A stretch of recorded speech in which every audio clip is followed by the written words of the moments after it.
من شرور ومن سيئات أعمالنا من يهده الله فلا مضل له ومن يضلل فلا هادي له أشهد أن لا إله إلا الله وحده لا شريك له وأشهد أن محمدا عبده ورسوله قال الله تعالى في القرآن الكريم يا أيها الذين آمنوا اتقوا الله حق تقاته ولا تموتن إلا وأنتم مسلمون يا أيها الناس اتقوا ربكم الذي خلقكم من نفس واحدة وخلق منها زوجها وبث منهما رجالا كثيرا ونساء واتقوا الله الذي تساءلون به والأرحام إن الله كان عليكم رقيبا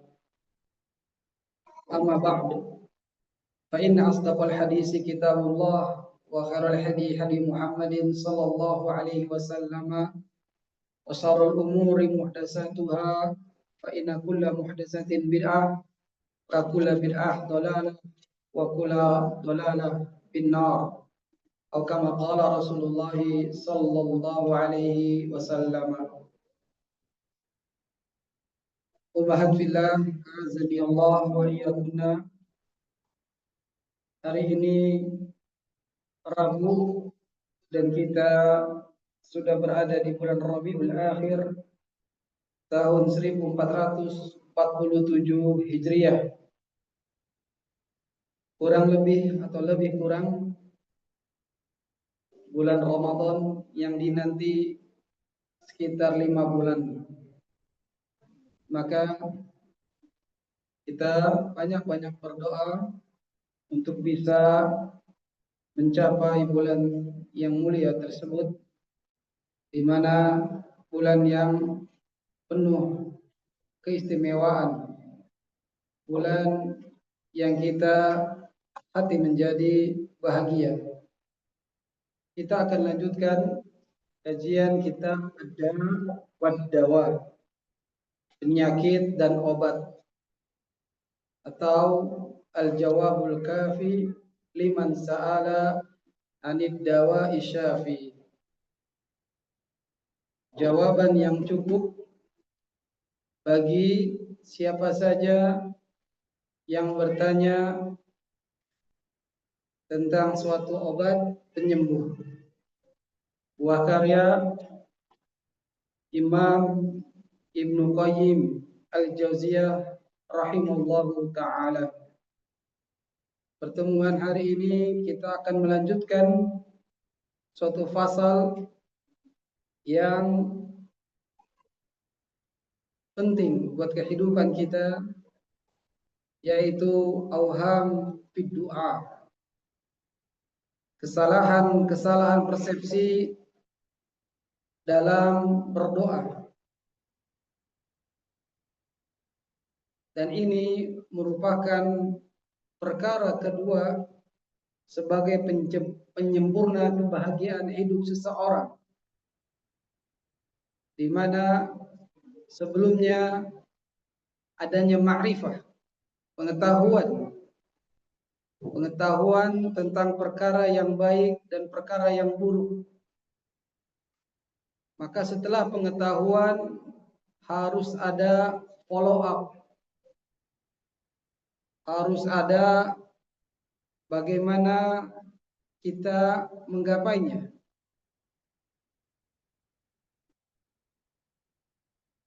Kata Al-Imam rahimahullahu ta'ala, setelah ma'rifah, perkara kedua adalah an yahdara mughalatah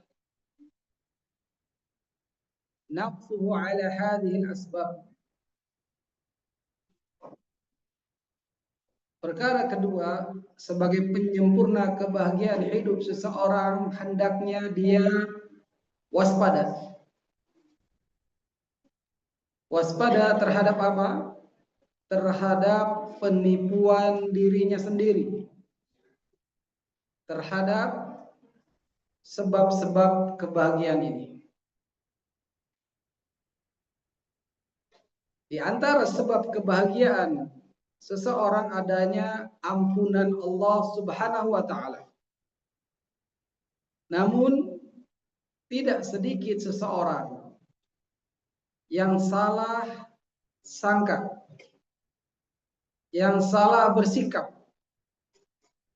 atau dikatakan bahasa yang kekinian gagal paham terkait dengan yang namanya pengampunan dari Allah Subhanahu wa taala. Sederhananya begini ya ummahat, a'azzani Allah wa iyyakum. Ada orang yang melakukan kemaksiatan. Kemudian kita tahdzir, kita berikan peringatan. Karena Allah Subhanahu wa taala berfirman wadzakir fa inna dzikra tanfa'ul lil mu'minin. Dan berilah peringatan. Ya, karena peringatan itu bermanfaat bagi orang-orang beriman. Kita memberikan nasihat. Ini bagian dari watawassaw bil haqq watawassaw bis sabr. Saling nasihat menasihati di atas kebenaran dan saling nasihat menasihati di atas kesabaran. Orang yang melakukan kemaksiatan, kita katakan jangan kau lakukan hal ini. Jangan kamu melakukan kemaksiatan ini. Namun apa jawab oleh pelaku maksiat? Dia punya hujah. Dia katakan, saya bermaksiat kepada Al-Afu wal Ghafur. Al-Afu, Maha Pemaaf. Al-Ghafur, Maha Pengampun. Katanya, dan pasti Allah memaafkanku dan mengampuniku. Inilah yang disebut mughalatah, auham, salah persepsi. Kalau sudah salah persepsi, maka sikap berikutnya hasil dari salah persepsi itu pasti salah. Kalau usulnya saja salah, apalagi furu'nya pasti akan lebih salah. Usul pokoknya, dasar-dasarnya salah, maka furu' cabang-cabangnya pun salah. Seperti halnya keimanan kita. Akidah ini harus sahih, akidah sahihah. Karena akidah merupakan dasar dalam beragama. Ya, bagaimana nanti furu'nya melakukan seperti ibadah-ibadah baik yang wajib maupun sunnah. Kalau akidahnya batil, gimana ibadahnya mau diterima? Padahal semua hamba tatkala beribadah mereka mengatakan apa? Allahumma taqabbal minna. Ya Allah, terimalah dari kami salatana, salat kami, siyamana, puasa kami, ruku'ana, sujudana, sedekahnya, pengen diterima. Tapi kalau akidahnya tidak sahihah, akidahnya batilah terhadap keimanan kepada Allah, seperti nanti atau yang sudah kita sebutkan kaum Jabariyah, ya, yang mereka katanya hidup sudah dari sananya begitu.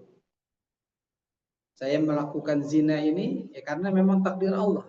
Qadar Allah katanya. Ya.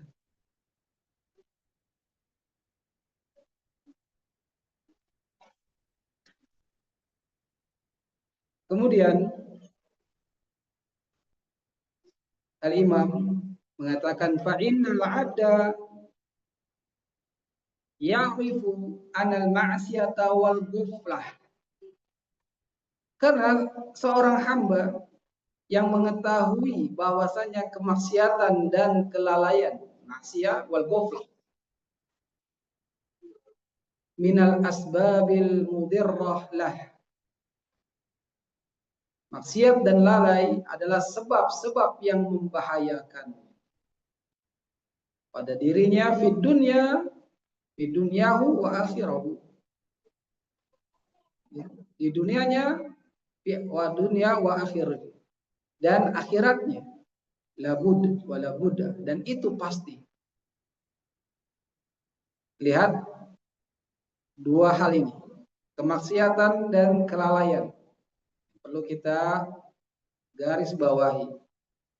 Ini adalah sebab-sebab yang bisa memudaratkan, membahagiakan diri seseorang.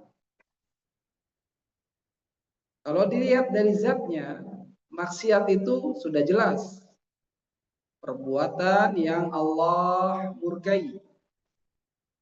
Berzina, minum khamar, narkoba, LGBT, mencuri, korupsi. Ini jelas maksiat. Secara zat dia sudah ketahuan buruk. Ghaflah, kelalaian. Kalau dilihat secara zat, dia adalah sebab keburukan. Lalai, sebab keburukan. Bahkan asal kulli syar al-ghaflah. Dasar segala keburukan itu adalah ghaflah, kelalaian. Karena seorang kalau dia melakukan kemaksiatan, ya, itu bisa terjadi karena kelalaiannya. Ya, seseorang tidak akan melakukan maksiat kecuali disebabkan ghaflah, disebabkan lalainya dia. Baik ghaflahnya murni ataupun ghaflahnya pura-pura, taghaful, pura-pura lalai. Maka maksiat itu dilihat dari zatnya, itu pasti lebih buruk. Tapi kalau dilihat dari sisi yang lain, faktor penyebabnya, maka kelalaian ini lebih buruk. Ingat dua ini ya, kemaksiatan dan kelalaian ini sebab-sebab yang menyebabkan seseorang mendapatkan bahaya di dunia dan di akhirat.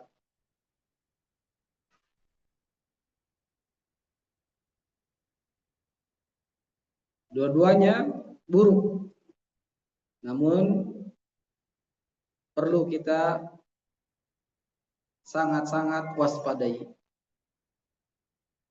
Walakin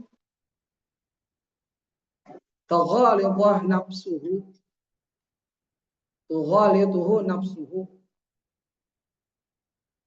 Tetapi ya,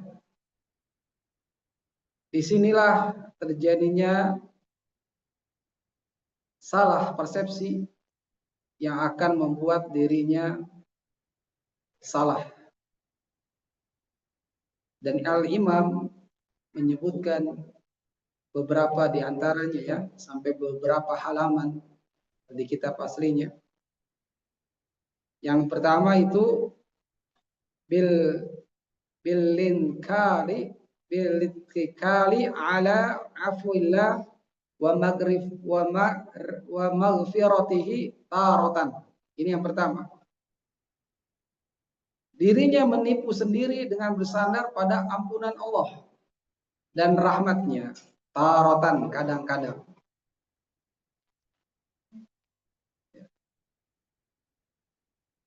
Seseorang tertipu dengan dirinya sendiri karena apa? Bersandar kepada ampunan Allah. Allah itu Al-Ghafar, Al-Ghafur, Al-Afu, Maha Pemaaf. Ya. Kemudian dia kenal dengan hadis rahmat Allah lebih luas daripada murkanya. Ya, kadang-kadang manusia ini akhirnya bersandar pada ampunan Allah. Dia tertipu dirinya sendiri. Yang kedua, wa bitaswif bitaubah taratan, yaitu taswif, bitaubah, menunda-nunda tobat, tarotan, kadang-kadang. Ya, jadi manusia itu mengulur-ngulur waktu tobatnya, mengulur-ngulur waktunya untuk beramal soleh. Ya, dan ini adalah termasuk yang salah persepsi di dalam berdoa, dalam beramal soleh, dalam hal bertobat. Yang ketiga, wabistighfari bilisan taratan. Dia tertipu dengan istighfar yang di lisannya selalu basah. Kadang-kadang. Itu yang keberapa? Ketiga. Yang keempat, wa bi'filil mandubat taratan. Dan dengan melakukan amalan-amalan sunnah. Kadang-kadang taratan. Ya. Pelaku maksiat, orang yang banyak lalainya, dia melakukan amalan-amalan sunnah. Ini memang bagus. Seperti juga kalimat istighfar yang diucapkan. Ini tidak salah. Karena banyak nas-nas yang menyuruh untuk kita beristighfar tatkala melakukan baik sengaja atau tidak sengaja suatu dosa. Tapi hal inilah yang mengakibatkan manusia banyak tertipu. Wabil ilmi tarotan, yang kelima, dan dengan ilmunya yang dimiliki. Ya. Sering banyak menghadiri majelis ilmu, la syakka, tidak ragu lagi, ini termasuk kita menghidupkan sunnah Nabi SAW, termasuk jalan yang mudah untuk menuju surga. Tapi banyak manusia tertipu.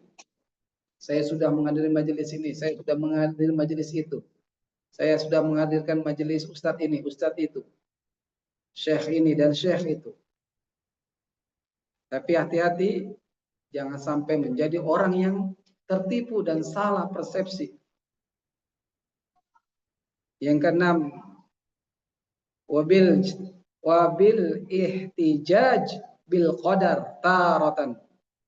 Dengan berdalih adanya takdir. Kadang-kadang manusia seperti ini.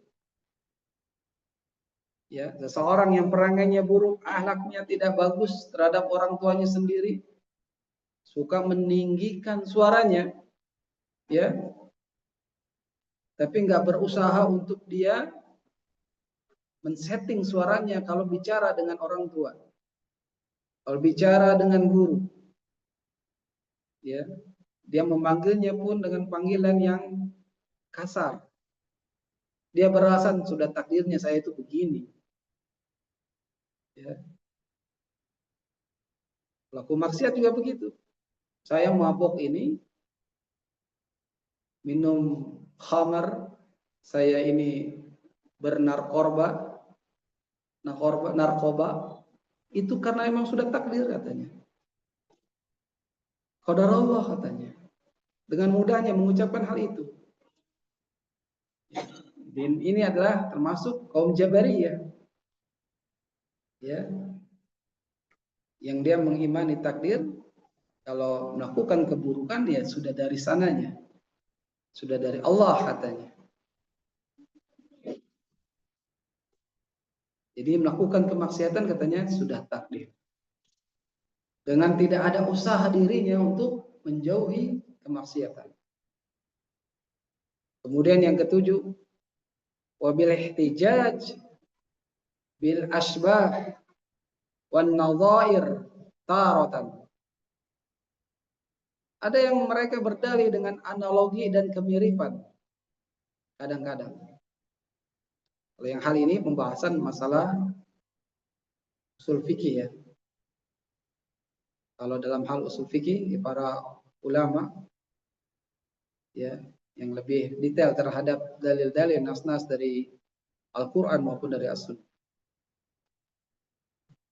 Kemudian Imam Muqayyim rahimahullah taala menyebutkan Termasuk kesalahan persepsi seseorang dalam berdoa, auham ini bilik tidak bil akabir taratan ukhra, yaitu mereka dengan meniru atau sudah mencukupkan dengan para tokoh, ya, para syekh, ya, terkadang begitu. Dia merasa, saya sudah ikut pengajiannya fulan, ya, saya sudah ikut ta'lim, apalagi kaum sufi yang sangat gulu terhadap gurunya, mursidnya, murabinya, ya, sehingga mereka merasa secure, merasa safety, sudah berada di lingkungan murabinya, ya, gurunya, sehingga mereka menganggap hal-hal yang mereka lakukan itu sudah pasti akan dapat keridhaan dari Allah, ataupun tatkala melakukan suatu kesalahan, dosa, sudah pasti Allah mengampuni lantaran hanya berada di lingkungan halakohnya, torikohnya. Dan ini kebanyakan pada orang-orang sufi. Bahkan kalau orang Nasrani, mereka punya keyakinan dosa-dosanya sudah ditanggung oleh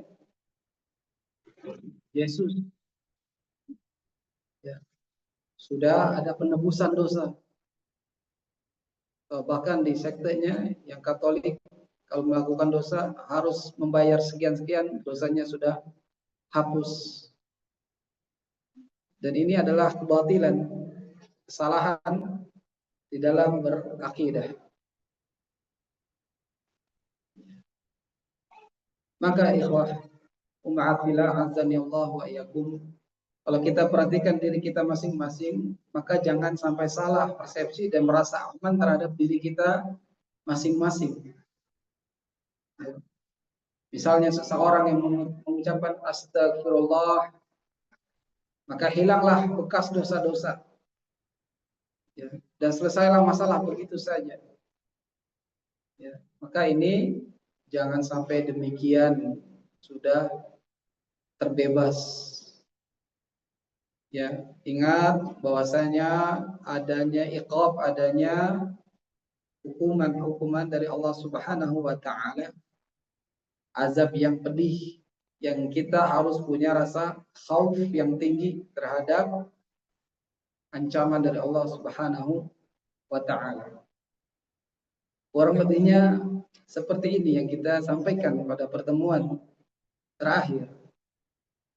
Juga adanya obrolan Imam Ibnu Qayyim Al-Jauziyah taala dengan penduduk Mekah yang katanya kalau kami sudah melakukan dosa begini dan begitu, kami tinggal tawaf 7 putaran, ya, sudah selesai dosa-dosa kami terampuni, terhapus.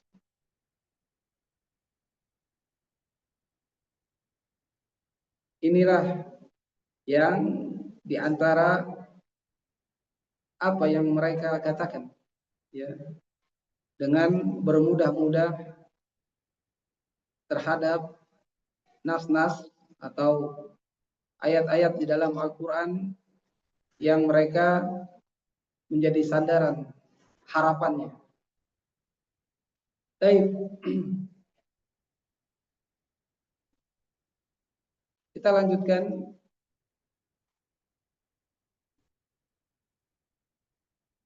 Wa ta'allaq biha bikilta yadayhi.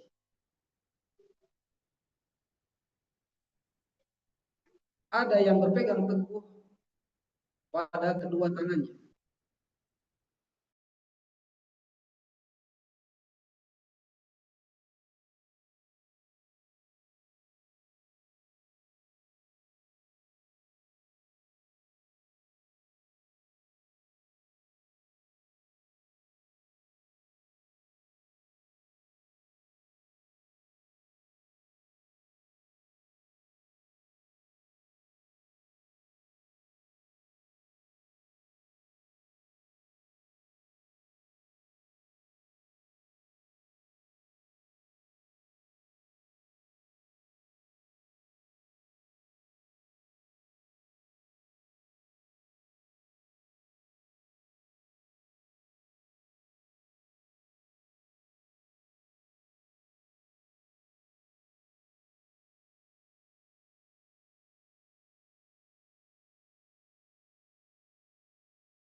Nah, kita lanjutkan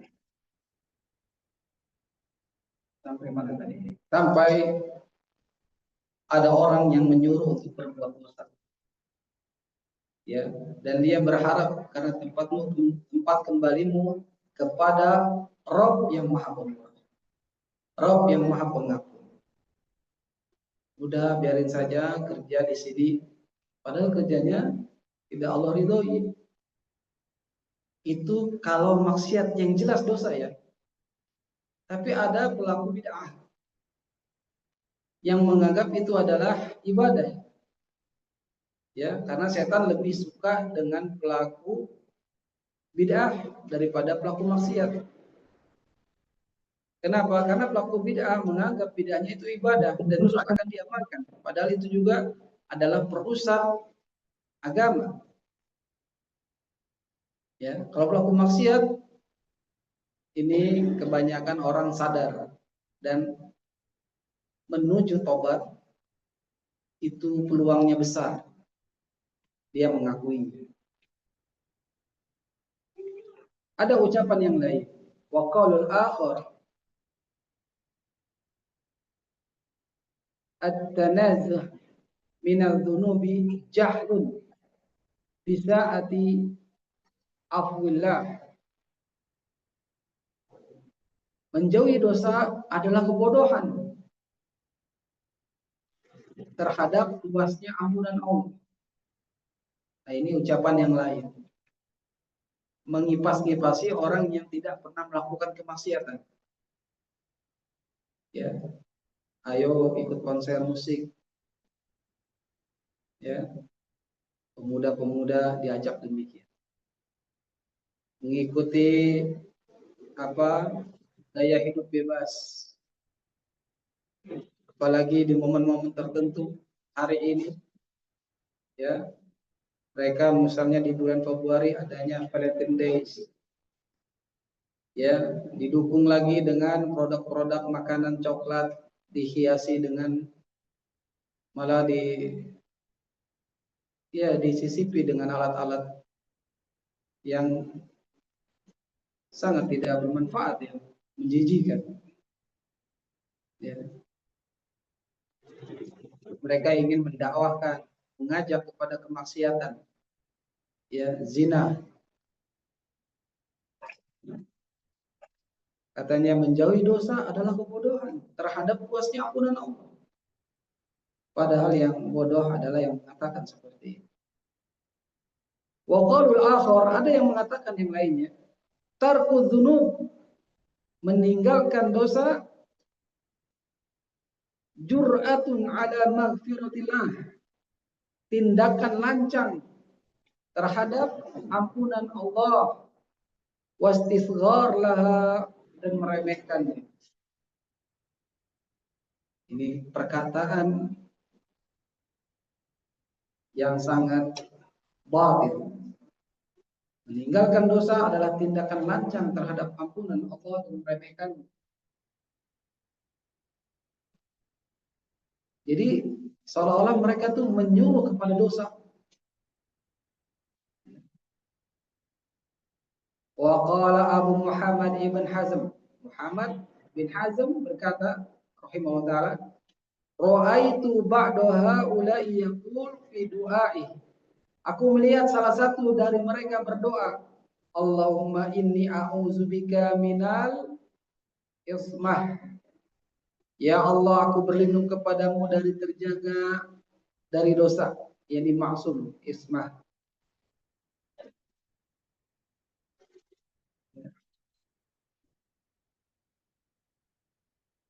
Wa min haula'il maghrurin, dan termasuk orang-orang yang tertipu, man yata'alaku bi mas'alatil jabr, yaitu mereka yang bertegang teguh pada pemahaman jabr, jabariyah. Wa 'anna al-'abda la fi'la lahu al-bath, bahwa seorang hamba tidak punya perbuatan sama sekali, wal ikhtiyar, dan tidak memiliki ikhtiar, pilihan. huwa majburun ala fi'lil ma'asi. Ia hanyalah dipaksa dalam melakukan maksiat. Ini kaum Jabariyah. Orang-orang yang punya sifat pemikiran Jabar. Dia nggak punya daya kalau melakukan maksiat. Ya, saya korupsi ini qadar Allah. Wa masafa'ala kata. Ya, dengan tenangnya mengatakan seperti itu. Ya. Saya kerja di bank misalnya nih. Ya, maka perlu diperhatikan ini. Kerja di apa lagi? Finance, ya, lembaga keuangan yang mengandung riba. Ya. Qadar Allah saya di sini gitu. Tapi nggak mau ada usaha untuk keluar, nggak menjauh. Ini Jabariyah ini pemikirannya, bukan Ahlussunnah wal Jamaah lagi nanti. Ya, subhat yang harus dicabut. Kan bisa dia resign. Kan bisa dia meninggalkan. Ya. Wa minhum man yaqtamu bi mas'alati irja. Yang ini satu lagi, di antara mereka ada yang tertipu pemahaman irja. Apa pemahaman irja? Wa anal imana huwa mujarrad at-tasdiq wal a'mal laisat minal iman. Di Murji'ah ini. Iman hanya sekedar membenarkan dalam hati dan amal perbuatan bukan bagian dari iman. Ya. Maka iman orang yang paling fasik sama dengan imannya Jibril dan Mikail. Allah musta'an. Ya, Mikail yang apa? Imannya orang yang fasik melakukan kefasikan. Misalnya berzina. Ini orang berzina nih. Misalnya dia melakukan pencurian. Imannya itu sama dengan iman Jibril alaihissalam, malaikat yang mulia yang ditugaskan juga tugas yang mulia. Karena iman, kata orang-orang Murji'ah, irja tidak sama dengan amal. Beda.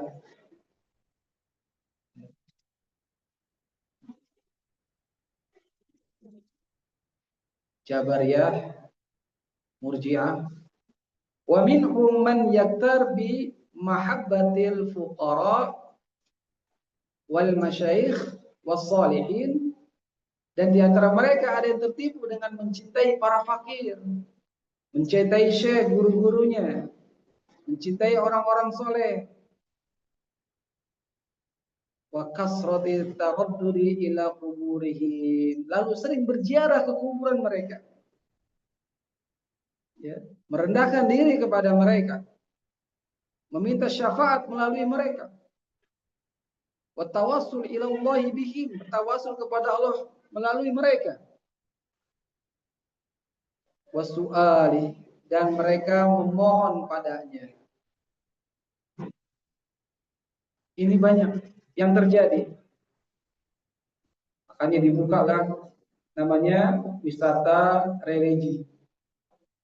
Orang-orang bodoh yang tidak berpengetahuan ikut-ikutan. Ya, wisata religi apa? Ini kemana? Ini ke makam Sunan ini, ke makam Sunan itu. Nanti kalau mau hajatnya dikabulkan bayar sekian. Ya, mau dibacakan Al-Fatihah khusus bayar sekian.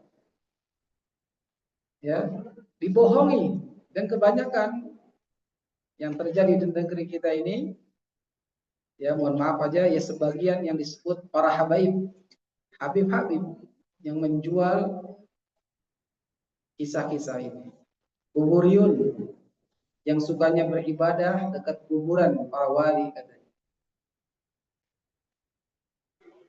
Dan hati-hati, bukan orang-orang yang berpengetahuan dalam artian dia tidak punya uang, ya orang-orang miskin. Orang-orang yang kaya pun, yang berduit pun tertipu dengan hal ini. Ingin mempertahankan kekayaannya, akhirnya sering berziarah ke kuburan-kuburan yang dianggap wali Allah.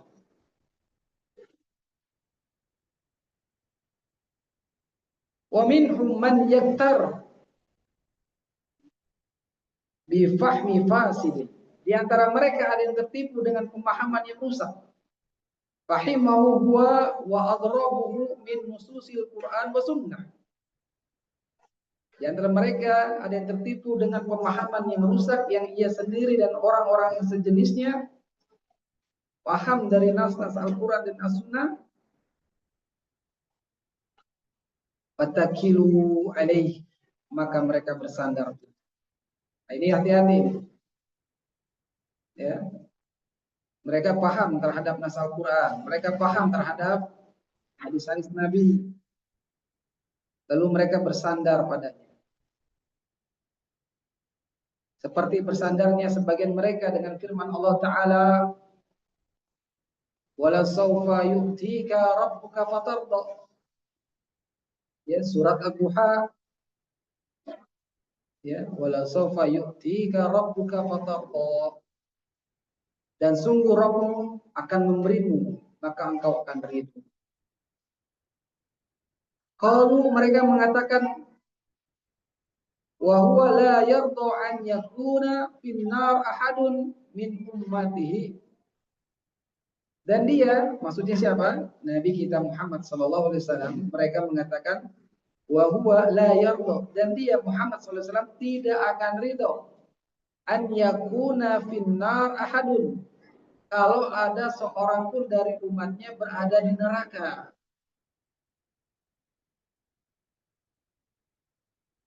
Ini dijadikan sandaran buat orang-orang pelaku maksiat, persepsi yang salah dalam berdoa, beribadah.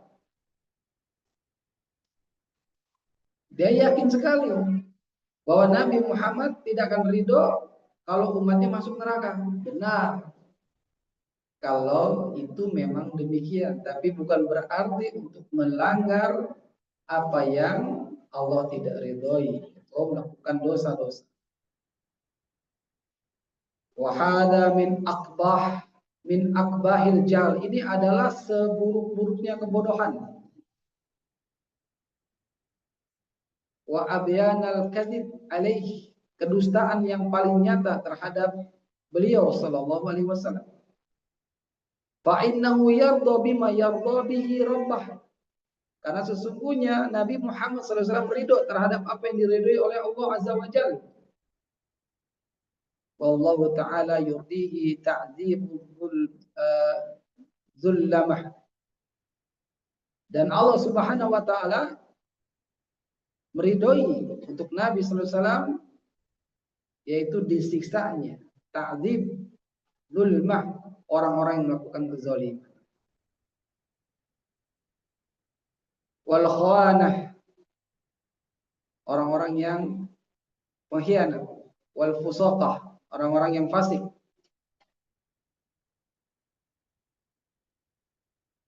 Wal musirrin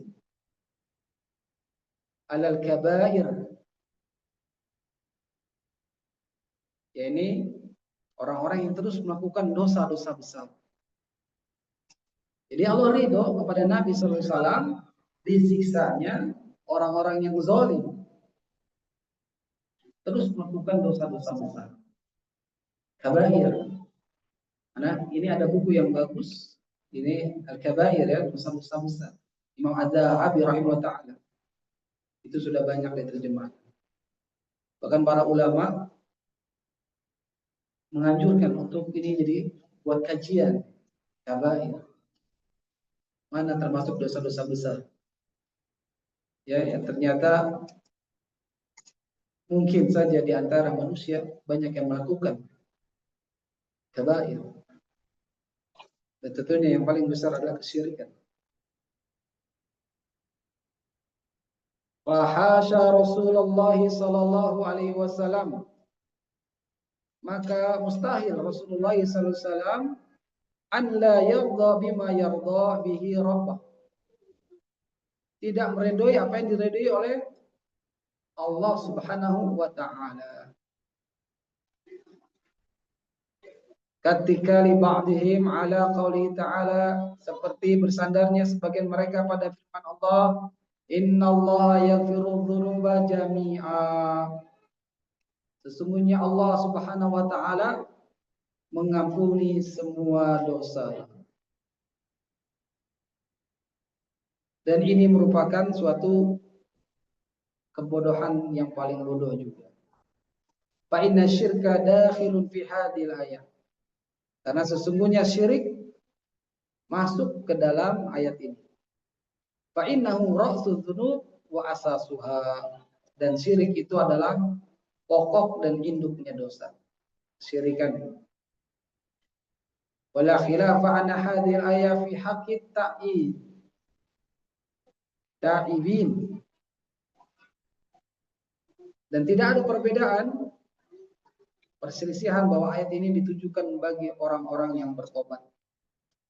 Karena Allah mengampuni dosa siapa saja yang bertobat dari dosa apapun. Orang sudah melakukan kesyirikan, tapi dia sadar, terus bertobat. Dan ini Allah menerima tobat. Ya, sampai seseorang ditarik nyawanya, tidak bertobat, itulah tempat yang tidak ada pintu lagi. Walau kana til ayat fi haqqi ghairi taibin, kalau ayat ini berlaku untuk orang-orang yang tidak bertobat.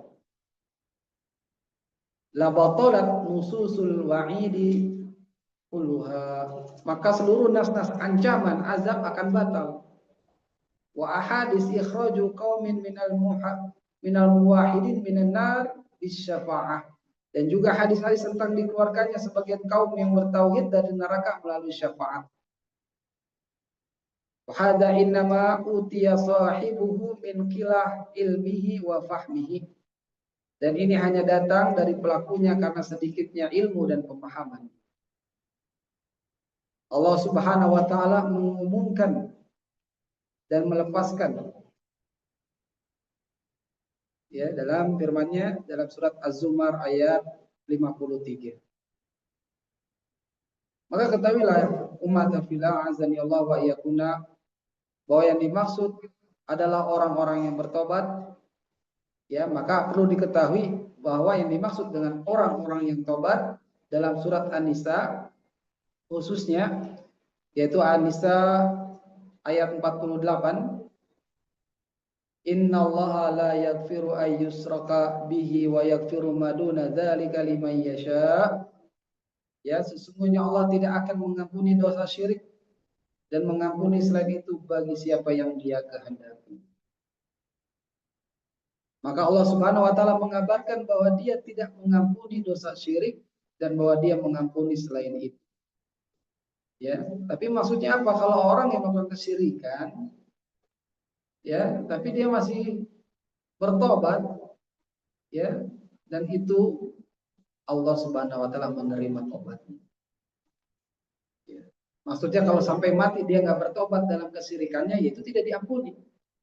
Wa ma'wahu nar, dan tempatnya adalah di neraka. Nah,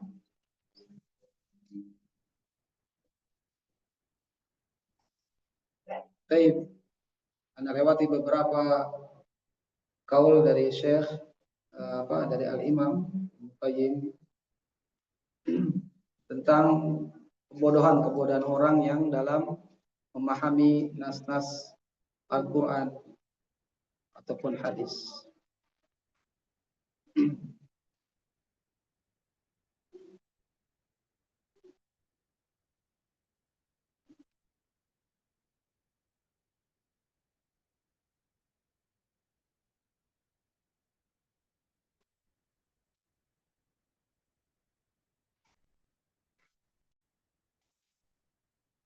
Lalu ada beberapa ayat dalam surat Al-Lail yang mana mengabarkan tentang bahayanya atau gambaran neraka yang menyala-nyala. Fa'anzartukum naron taladha, maka aku memperingatkan kalian dari neraka yang menyala-nyala. Ya, ini harus disadari bahwasanya neraka itu menyala-nyala. Huwa linarin makhsusah min jumlatin darakati jahannam. Neraka tertentu dari sekian banyak tingkatan jahanam yang menyala-nyala. Walau kanat jami'a jahannam, meskipun itu mencakup seluruh jahanam, wa huwa subhana lam yakul la yadkhuluha. Allah Subhanahu wa taala tidak mengatakan tidak akan memasukinya.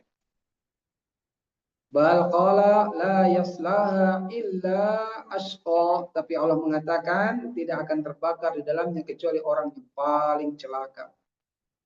Wala yalzam min adami salaha, tidaklah dari tidak terbakar di dalamnya itu berarti tidak masuk ke dalamnya. Ya. Fa inna subla akhassu minad dukhul. Karena silla, ya, laisa sula silla, terbakar atau tinggal di dalamnya itu lebih khusus daripada masuk.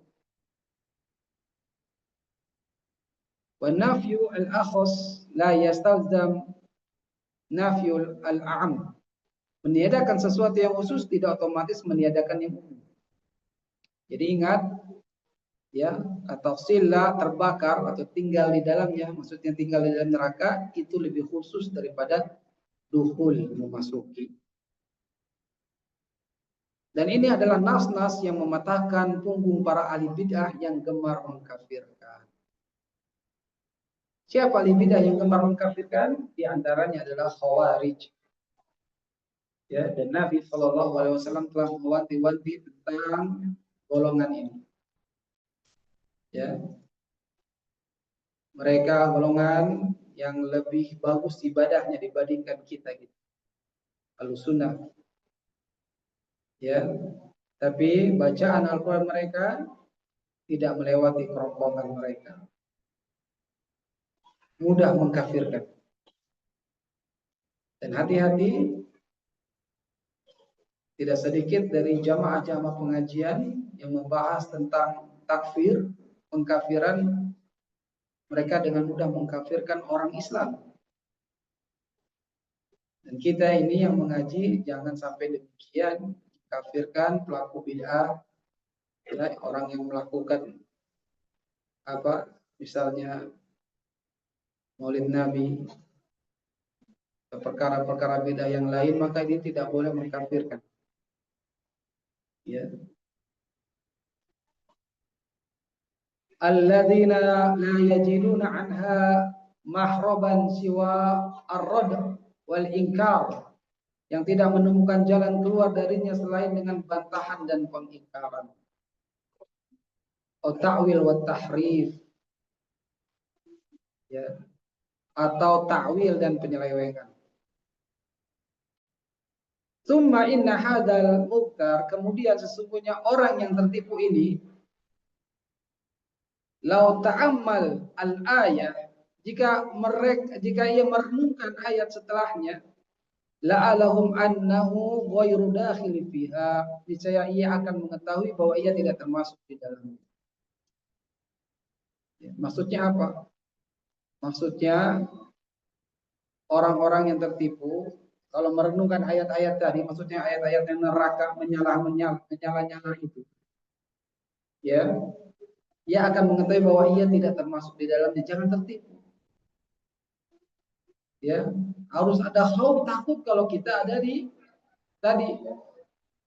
dalam neraka.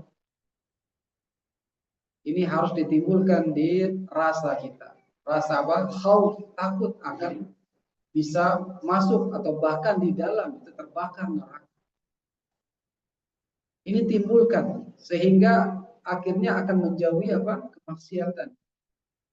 Akan menjauhi apa? Kebidahan, kesirikan. Tidak menganggap remeh suatu perbuatan maksiat. Cuman Maulid Nabi kan makan-makan doang. Mereka hadir.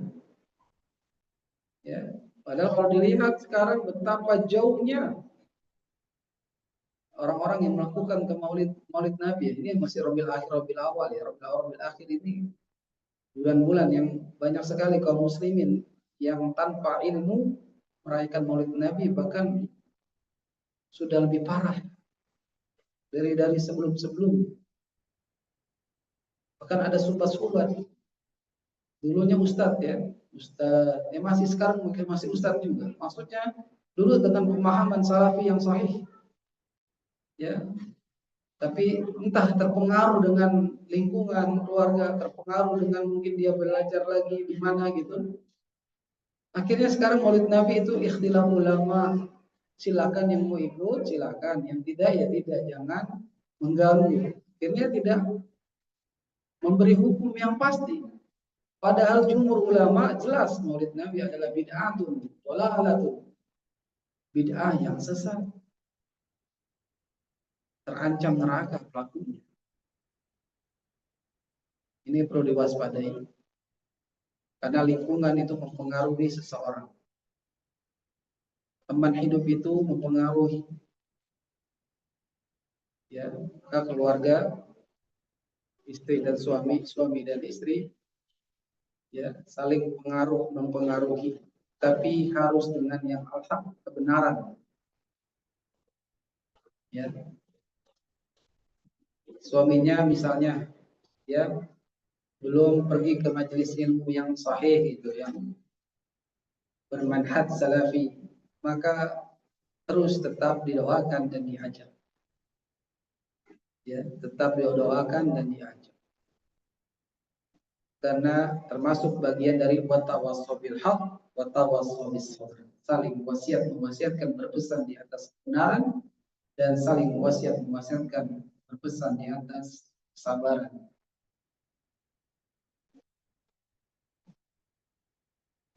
Fala yakunu madmunan lahu an yujnabaha, maka tidak terjamin baginya bahwa ia akan dijauhkan dari neraka. Ini yang harus membuat kita takut di dunia, selalu mengingat bahayanya, dahsyatnya, pedihnya neraka.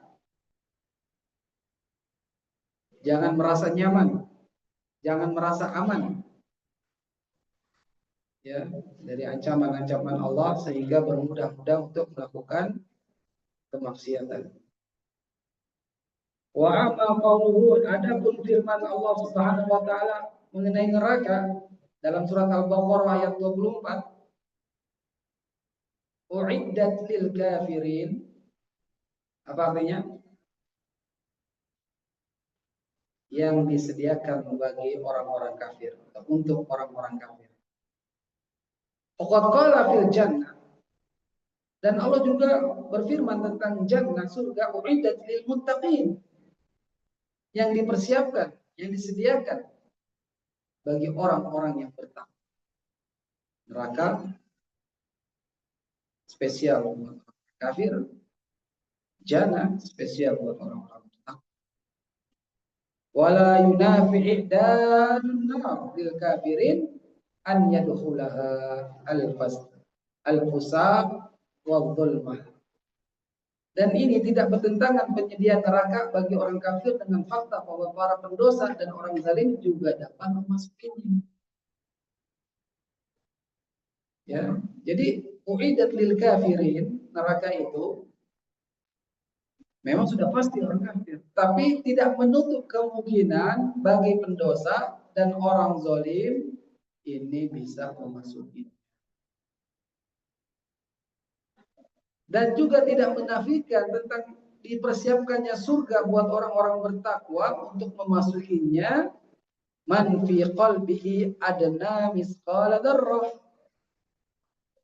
ya, yang di hatinya terdapat iman seberat biji zarrah.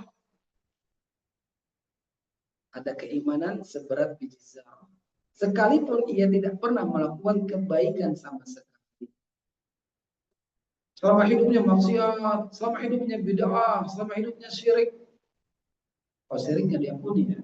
Tapi kalau sebelum matinya dia bertobat atas seluruh dosanya, baik maksiat, bid'ah maupun syiriknya, ya, kalau Allah menghendaki diterima ampunannya, ya, ada seberat biji zarah keimanan,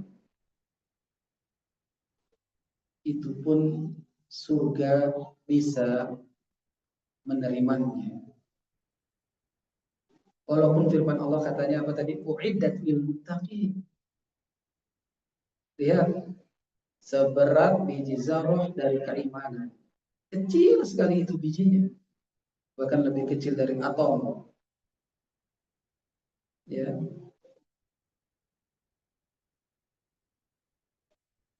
Wa kathtirar ba'dihim bil i'timadi ala saum yaumin Asyura. Dan demikian pula seperti tertipunya sebagian orang yang bergantung pada puasa hari Asyura atau hari Arafah. Tahu kan berapa pahalanya? Apa yang didapatkan puasa Asyura, puasa Arafah? Ya. Nah, ya. Setahun atau 2 tahun sebelum dan setahun setelahnya, wah sudah diampuni, sudah bebas. Saya sudah puasa Asyura, saya sudah puasa Arafah. Buat apa saya puasa lagi? Ya, jadi melakukan dosa lagi. Jangan tertipu, ya. Namun jangan menafikan hadis Nabi tadi yang sahih. Hatta yaqulu ba'duhum sawm yawm Asyura yukaffiru dzunubal 'am kullih. Sebagian mereka mengatakan puasa Asyura menghapus dosa setahun penuh dan puasa Arafah tinggal sebagian tambahan pahala.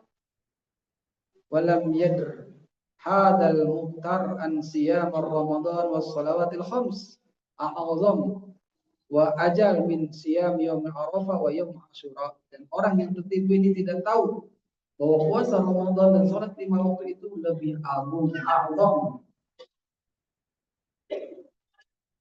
wa ajal, dan lebih mulia daripada puasa Arafah. Ya. Seperti seseorang yang sholat qoblak subuh, dia tahu hadis Nabi mengatakan ya tentang pahala qoblak subuh. Khairul minad dunya wa ma fiha, lebih baik daripada dunia dan seisinya. Akhirnya dia meninggalkan sholat subuh yang itu adalah fardu. Dia mengambil yang sunnah karena ada pahala lebih baik daripada dunia sisinya, tapi dia meninggalkan sholat subuh. Ini adalah ketertipuan. Kemudian Imam Ibnu Qayyim rahimahullah taala mengatakan, wa hiya innama tukafiru ma bainahuma idza istunibatil kaba'ir, dan sesungguhnya ibadah-ibadah itu hanya menghapus dosa di antara keduanya jika dosa-dosa besar dijauh. Maka Ramadan, Jumat ke Jumat, ya, dan dalam hadis-hadis itu akan menghapuskan dosa-dosa kecil.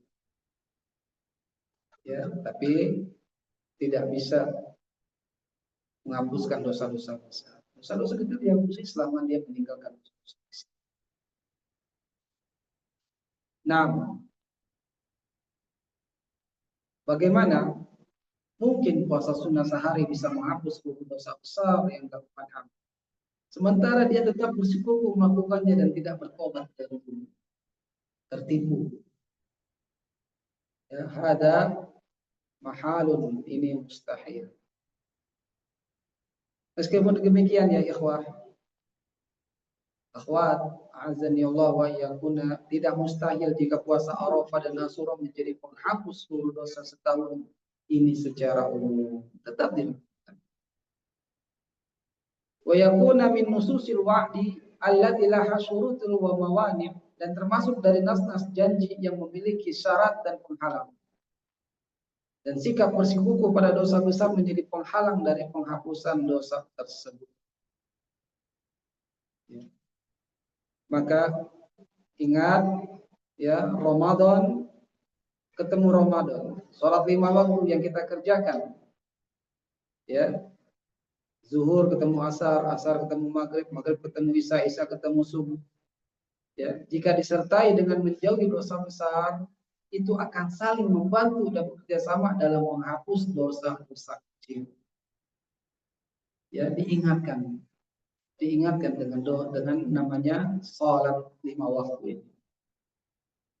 Dan Nabi telah katakan tentang salat apa? Ju'ilat, dijadikan ya qurrata aini, penyejuk pandanganku di shalah, dalam salat. Ya. Innal mu'min, sesungguhnya orang beriman itu, idza kana fi shalah, jika dia dalam keadaan salat, ya yunaji rabbah, dia sedang bermunajat, berbisik-bisik kepada Rabbnya. Ini adalah dialog ya antara seorang hamba kepada pemiliknya, Rabb Allah Subhanahu wa taala dalam salat.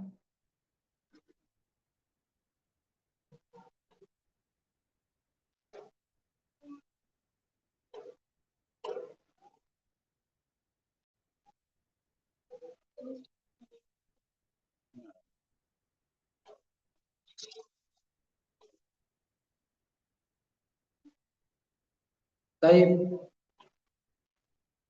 mungkin beberapa perkataan terakhir. Wala raiba an husnadzon innama yakunu ma'al ihsan. Tidak diragukan lagi bahwa prasangka baik hanya ada bersama amal kebaikan. Ya. Lihat, ini ada perkataan tentang Allah berdasarkan prasangka hambanya.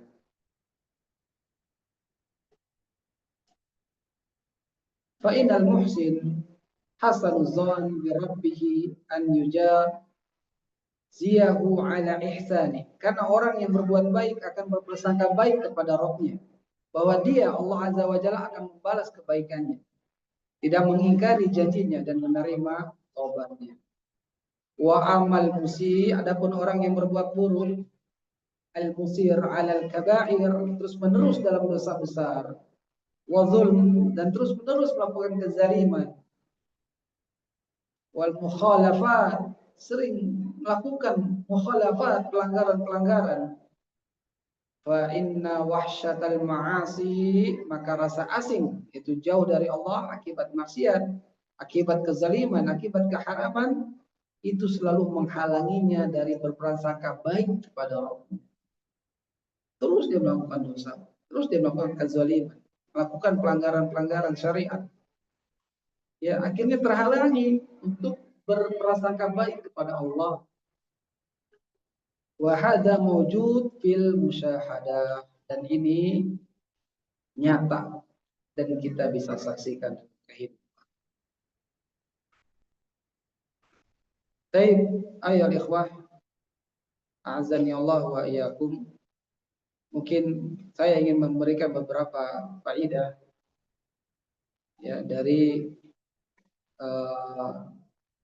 pasal auham ini, kesalahan persepsi dalam berdoa, ya, sehingga banyak yang tadi disebutkan oleh Imam Ibnu Qayyim Al-Jauziyah taala, agar kita waspada selama kita masih hidup, waspada.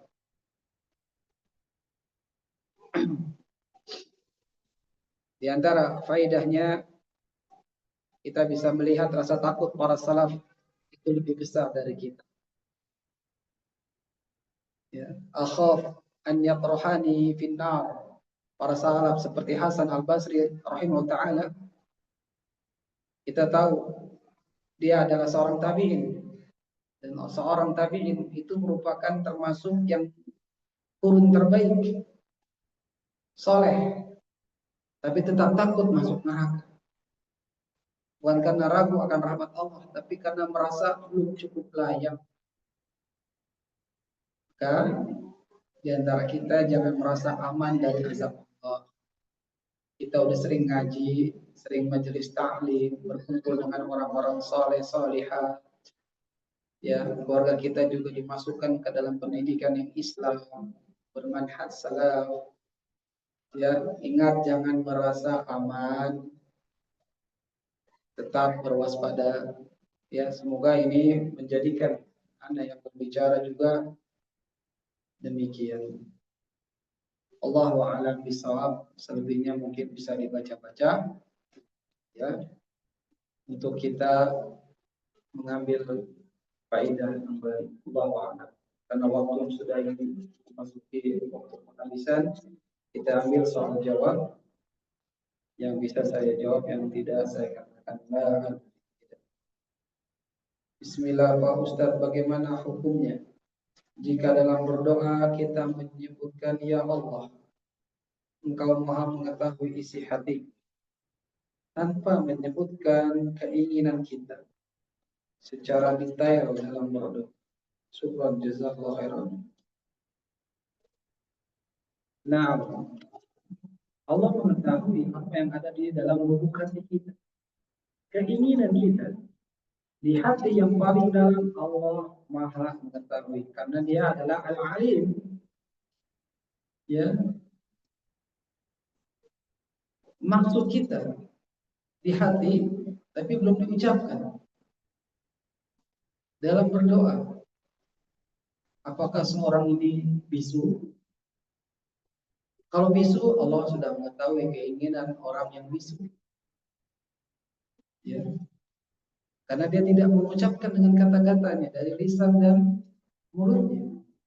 Sedangkan orang yang masih normal, ya, maka hendaklah dia melafazkan, diungkapkan keinginan hati. Sholat, lihat, ulama telah menyebutkan siapa yang sholat cuma mulutnya bingkem, baca alhamdulillahnya dalam hati, la yasih, tidak sah. Harus dengan mulut yang bergerak-gerak, lisan yang mengucap. Karena hanya ada dua, sir dan jahar. Sir artinya pelan, jahar artinya keras. Di sholat-sholat yang ma'ruf, zuhur, asar, sir, semua rakaat. Maghrib, isya, subuh, rakaat 1 dan 2 itu jahar. Ya, tapi bukan teriak-teriak ya. Karena ingat, jadi innal mu'min idza kana fi shalah, sesungguhnya orang beriman bila mana dia dalam keadaan salat, fa innahu yunaji rabbah, sesungguhnya dia itu sedang bermunajat kepada Rabbnya. Apa munajat? Yaitu berbisik-bisik, bicara penuh kelembutan, pelan-pelan kepada Rabbnya. Maka harus diucapkan. Ya. Jangan marah malu untuk meminta kepada Allah. Justru Allah senang dengan apa yang si hambanya itu mengutarakan maksudnya. Nah, Allahu a'lam bishawab. Assalamualaikum warahmatullahi wabarakatuh. Waalaikumsalam warahmatullahi wabarakatuh. Ustaz. Nah, Afwan, ana mau bertanya terkait kelalaian dalam kerjaan asuransi. Apakah itu termasuk haramkah di dalam Islam hukumnya? Jazakallahu khairan Ustaz Abu Bakar. Assalamualaikum warahmatullahi wabarakatuh. Nah, ya, nah, asuransi. Ya, kalau dilihat sesuatu yang gampang dilihat di kehidupan nyata ini. Misalnya disebutkan bank konvensional, bank syariah. Ada asuransi biasa gitu dan asuransi syariah. Berarti ada apa-apanya. Ya. Berarti ada apa-apanya. Kenapa mesti ada embel-embel syariah? Apakah yang konvensional atau yang polos itu tidak syariah? Ya, berarti ada apa-apanya, mesti dipelajari. Kenapa ada bank syariah? Kenapa ada asuransi syariah? Ya. Ini perlu untuk seseorang mengetahuinya. Ya.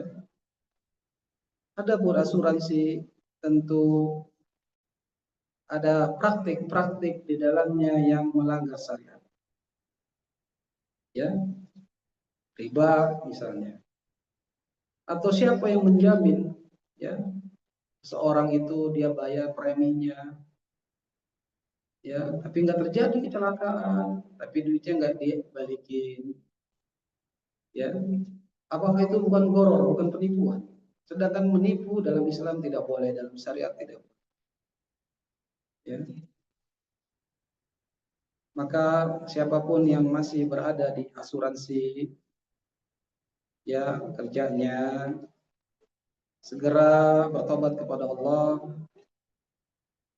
ya minta ganti yang lebih baik, dan itu pasti diganti yang lebih baik sama Allah Subhanahu wa taala. Ya.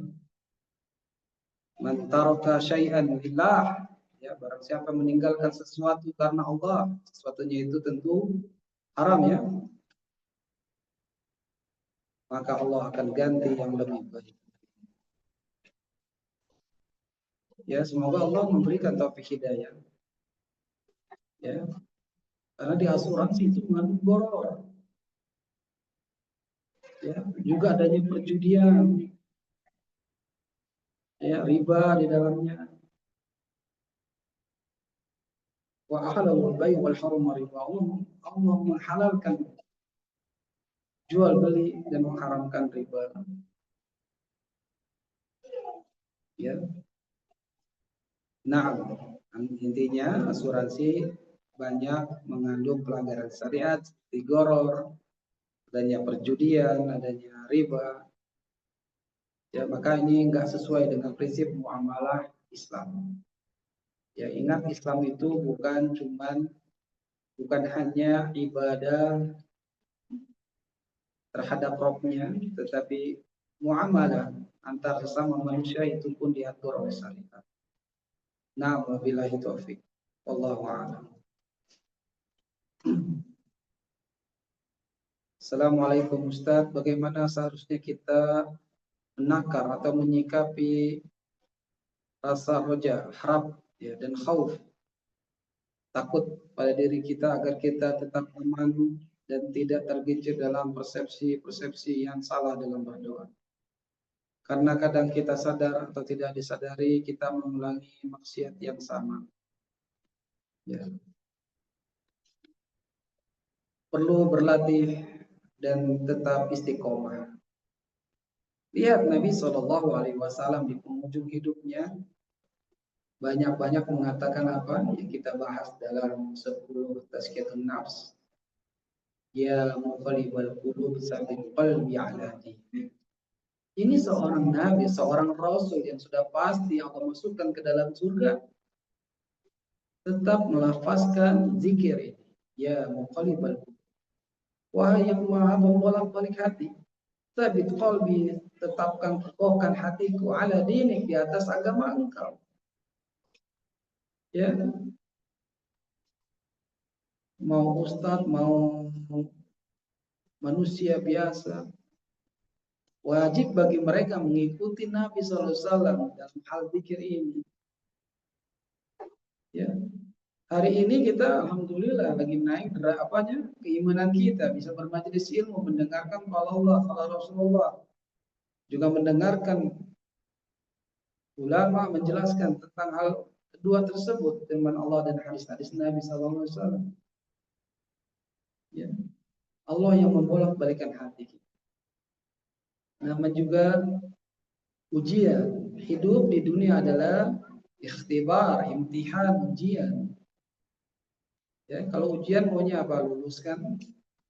Ya, kalau menghadapi soal maunya apa? Bisa kan? Maka usahakan untuk kita bisa. Ya berusaha. Kalau tergelincir bagaimana usaha? Ya segera tobat. Dengan taubatan nasuh. Yang dia berazam untuk tidak kembali lagi melakukan kesalahan tersebut. Ya, masih ingat kan orang yang membunuh sampai 99 manusia, bertanya kepada ahli ibadah, jawab ahli ibadah, kamu tidak akan pernah diterima taubat kamu. Apa jadinya? Si ahli ibadah malah dibunuh menjadi 100. Tatkala bertemu dengan ahli ilmu, kamu bisa tobat dan diterima tobatmu kalau kamu menjauhi negeri yang banyak melakukan kemaksiatan. Pergi pindah ke negeri yang banyak orang-orang saleh. Ya, maka istiqomahlah untuk berteman-teman dengan teman-teman yang soleh solehah. Ya, ini yang akan mengingatkan. Ya, di negeri kita Indonesia semuanya serba ada. Ya, yang maksiat juga marah dunia. Bahkan dia di negeri yang turun Islam, ya selain Mekah Madinah ya, Riyadh juga sama. Akhir-akhir ini yang sudah kita ketahui. Ya, para ulama terus berusaha untuk memberikan tauji, bimbingan-bimbingan, terus melakukan dakwah-dakwah kepada kebenaran. Maka hal-hal inilah yang akan membantu kita. Ya. Hal-hal ini yang bisa membantu kita istiqomah. Allahumma rzuqna istiqomah. Ya Allah, rezekikanlah kami istiqomah. Ya, jadi minta berdoa kepada Allah untuk ditetapkan hati selalu dalam agama Allah, selalu istiqomah, dan perbanyaklah baca Al-Quran. Ya, perbanyaklah tahajud, sholat malam, baca Al-Quran di tengah malam, tadabburi ayat-ayatnya, walaupun satu ayat, tapi istiqomah. Satu ayat tapi sering. Ya, jangan cuma Ramadan baru baru buka mushaf. Sedikit tapi rutin. Ingat, ini kebiasaan yang sangat bagus. Ya. Wabillahi taufik. Wallahu a'lam.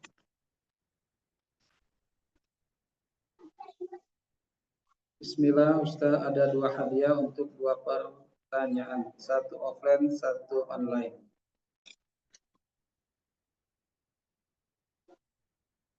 Sebelum ada pertanyaan, ini ada pertanyaan yang belum saya jawab. Bismillahirrahmanirrahim. Ustaz, boleh dicontohkan cara berdoa dalam salat apabila diawali dengan pujian pada Allah dan sholawat? Dan apakah harus dibaca setiap berdoa lagi? Misalkan dalam sujud. Ya, keadaan seorang sujud, dia aqrabu al-abd. Ya, sedekat-dekat hamba ila rabbih, kepada Rabbnya. Dia dalam keadaan sujud. Maksudnya sujud dalam salat. Ujiannya apa? Subhana rabbil a'la. Ucapan itu, zikir dalam sujud itu pujian. Yang maha suci Allah, Rabb yang maha tinggi itu pujian. Subhana rabbil a'la atau subhana rabbil a'la wa bihamdi. Subhana rabbil a'la wa bihamdi. Ya, wajibnya 1 kali, 3 kali atau lebih sunnah. Boleh ini dibaca. Subhana rabbil a'la, subhana rabbil a'la, subhana rabbil a'la wa bihamdi. Kemudian langsung meminta apa yang diminta. Ya, yang terbaik tentunya dalam Al-Qur'an. Doa-doa dalam Al-Qur'an itu yang terbaik. Ya. Kalau dalam sholat lebih baik semuanya menggunakan bahasa Arab. Ya. Doa sapu jagat ini yang paling mudah. Rabbana atina fid dunya hasanah wa fil akhirati hasanah wa qina adzabannar. Ya. Ini artinya doa yang universal, global. Minta kebaikan di dunia dan di akhirat. Ya. Minta apa lagi? Terserah. Ya, hafalkan. Berusaha selama kita masih bisa membaca dan menghafal. Beda halnya dengan yang sudah tua, ya, yang bisanya baca bahasa Indonesia misalnya. Memang ada ulama yang membolehkan. Allahu a'lam, kalau dalam sholat lebih baik dengan menggunakan bahasa selain bahasa yang disyariatkan. Ya. Jadi seperti itu ya, pujiannya seperti itu. Adapun sholawat boleh saja. Seperti kita mau tasyahud akhir, itu kan diawali dengan sholawat Ibrahimiyah. Itu sholawat. Setelah itu langsung kita boleh meminta. Ya. Allahumma inni a'udzubika min azabi jahannam wa min adzabil qabr wa min fitnatil mahya wa min fitnati syarri fitnati masih dajjal. Terus doa lagi apa lagi terserah. Ya, dari nas-nas Al-Qur'an yang ada. Rabbana ighfir lana wa li ikhwanina alladzina sabaquna bil iman wa la taj'al fi qulubina ghillan lil ladzina amanu rabbana innaka ra'ufur rahim. Rabbi ighfirli wa li walidayya warhamhuma kama rabbayani shaghira. Ya. Nah, jadi kalau di dalam salat ya ini gunakan dengan bahasa yang dicontohkan Nabi ya. Doa-doa yang dicontohkan. Ya. Adapun kalau misalnya di luar sholat, setelah sholat kita masih mau mengadakan tangan dengan bahasa Indonesia, lah bahasa silakan. Ya Allah mudahkan anakku dapat jodoh misalnya. Ya Allah mudahkan anakku sekolah tinggi, sekolah agama. Allahumma faqihu fid din. Ya Allah berikanlah kepastian dalam agama buat anakku. Ya. Rabbana hablana minas solihin misalnya. Ya. Ya Allah berikanlah aku pekerjaan yang halal, yang kau ridhoi. Ya Allah rezekikan kami yang banyak dengan bahasa ya yang kita pahami. Jika itu di luar sholat ya dengan adabnya mengadakan tangan, bersolawat dulu, puji Allah dulu, ya Allah ya Razzaq urzuqna, ya seperti itu dengan menyebut al asmaul husna wad'u biha, mintalah dengannya itu dengan asmaul husna, salawat asmaul husna baru minta hajatnya. Allahu a'lam bishawab.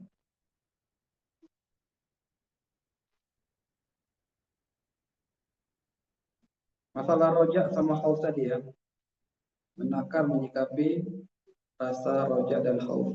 Memang selalu ada ini dalam ibadah ya. Rojak mengharap, khauf takut. Mengharap akan surganya Allah.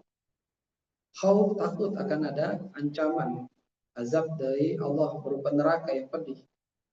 Ya. Selalu harus punya rasa ya, rasa itu ditimbulkan. Misalnya memahami ayat dalam surah Al-Fatihah. Alhamdulillahi Rabbil Alamin. Segala puji bagi Allah Rabb semesta alam. Maka pujiannya mesti apa? Kata ulama ta'zim wal mahabbah. Harus dengan pengagungan. Jadi mengagungkan pujian kita kepada Allah juga dengan penuh rasa cinta. Ar-Rahmanir Rahim. Itu timbulkan rojak kita. Harapan kita bahwasanya Allah adalah Maha Pengasih lagi Maha Penyayang. Maliki Yaumiddin, yang beraja hari kemudian, takut bahwasanya Allah inilah ya yang menguasai hari kemudian. Ya, kiamat Allah yang jadikan. Takut. Ini Maliki Yaumiddin, yang merajai. Kita takut. Khauf. Nah, Allahu a'lam bishawab. Baik, as-su'al. Pertanyaan bagi yang online. Kesalahan atau persepsi yang salah dalam berdoa ya kadang-kadang ya manusia itu yang disebutkan oleh Imam Ibnu Qayyim kurang lebih 8 dan seterusnya ya. Di awal-awal tadi saya sebutkan Imam Ibnu Qayyim al-Jauziyah taala ada manusia kadang-kadang bagaimana salahnya. Sebutkan 3 aja. Buat yang online ya. Yang online dulu deh.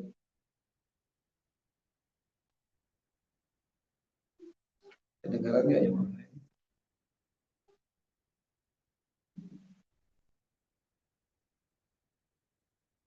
Sebutkan 3 yang kadang-kadang manusia jadinya salah dalam persepsi dalam hal doa. Ini waspada ya terhadap auham, kesalahan persepsi dalam doa. Tidak ada satupun di online yang mau jawab. Berarti Anda serahkan ke offline saja. Ya,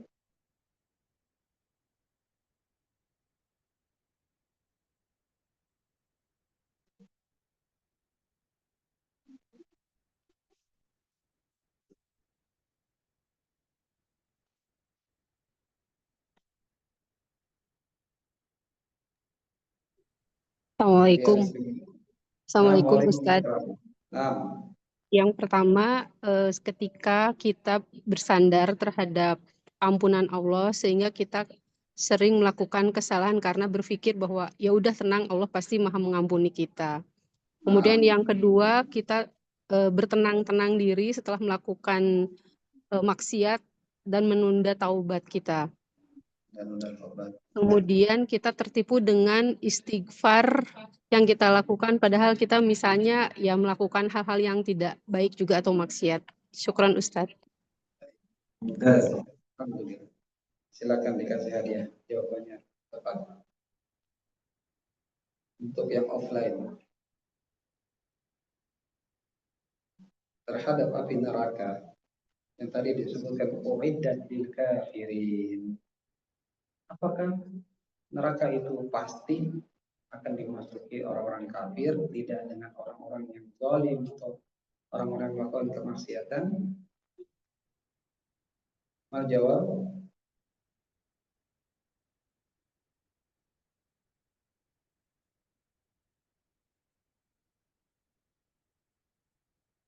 Apa jawabannya terhadap ayat uiddat lil kafirin? Neraka itu disediakan untuk orang-orang kafir. Apakah hal tersebut akan menafikan pelaku dosa atau orang zalim dari kalangan orang-orang beriman? Bismillah, Assalamualaikum Ustadz. Waalaikumsalam Izin warahmatullahi menjawab. wabarakatuh. Nah, Ustadz, bahwasanya neraka disediakan untuk orang-orang kafir tidaklah menafikan bahwa neraka juga akan dimasuki oleh orang-orang fasik dan orang-orang zalim. Nah, begitu Ustadz. Syukran, jazakallahu khair. Barakallahu fiik.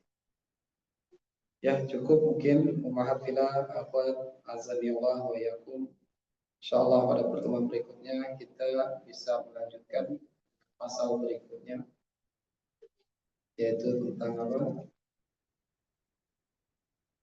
Nah, ini saja yang bisa disampaikan, kurang lebihnya mohon maaf. Wabillahi taufik. Wassallallahu ala nabiyyina Muhammad wa akhiru da'wana alhamdulillahi rabbil alamin. Subhanaka Allahumma wa bihamdik asyhadu an la ilaha illa anta astaghfiruka. Assalamualaikum warahmatullahi wabarakatuh.